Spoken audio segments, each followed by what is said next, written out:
Dr. Evans, thank you very much. Hello, my friend. How are you? Welcome.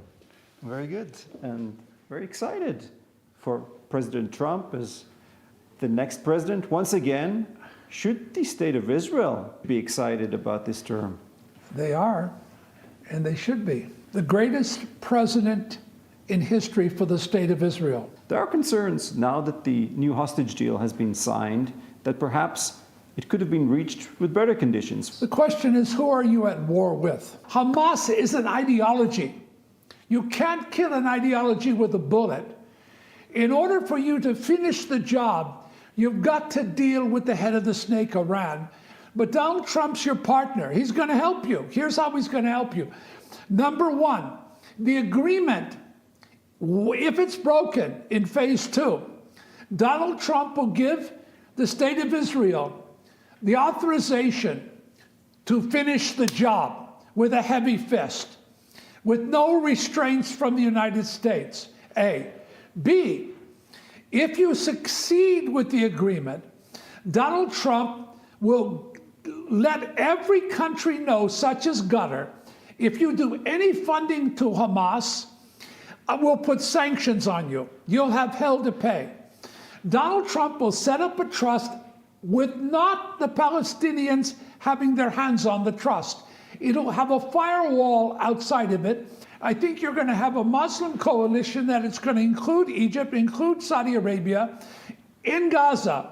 I think there's going to be a massive re-education program. He's going to bring Saudi Arabia in this year to make peace with the state of Israel, which will bring the whole Sunni world. So Donald Trump is your greatest friend.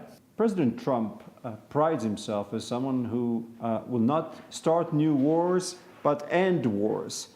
With those statements, why should the Israeli public believe that there will be support from the Trump administration to go back into fighting in Gaza once Hamas doesn't stand up to the conditions of the ceasefire? Donald Trump will not bring troops in to fight terror in the Middle East or a war, but he'll give Israel everything they need so they can do it. So Israel will have the support of the Trump administration to go back into fighting at the end of this phase of the ceasefire? If in fact they don't comply, the answer is yes.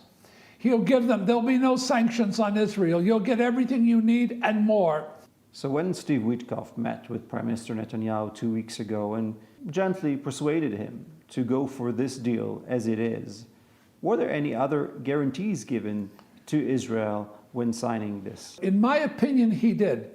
I'm sure Bibi Netanyahu wanted to deal with Iran, and he's closer now than ever to having a dilemma with Iran in its centrifuge program. So I believe the conversation came up. Are you with me over Iran? And the answer is yes. How likely is he to support an Israeli strike against Iran's nuclear facilities? And would the U.S. actually take part in such an operation, or just leave the dirty work to Israel to do? I don't think the United States will take part in it at all, with the exception of plausible deniability. If you need refueling, you'll get it. If you need cooperation for Gulf states, you'll get it. What should we expect in terms of normalization with Saudi Arabia? Is this deal with Gaza enough to satisfy the needs of the Saudis when they're expecting a Palestinian state, something that Prime Minister Netanyahu at least says he will not accept? The Crown Prince expects what we would call a Palestinian state.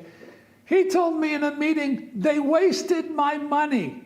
They shouldn't be fighting Israel, they should be copying Israel. He said that 2 capitals in Jerusalem would be a terror capital. I don't believe for a second the definition of a Palestinian state is land for peace.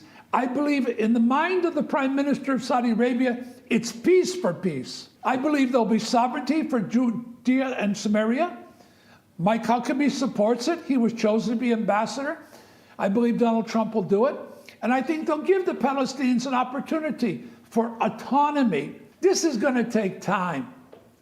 There's no possibility of a quick Palestinian state. And I think that Saudi Arabia knows that also. Dr. Evans, we'd like to thank you very much for your time, and good luck to President Trump. Thank you.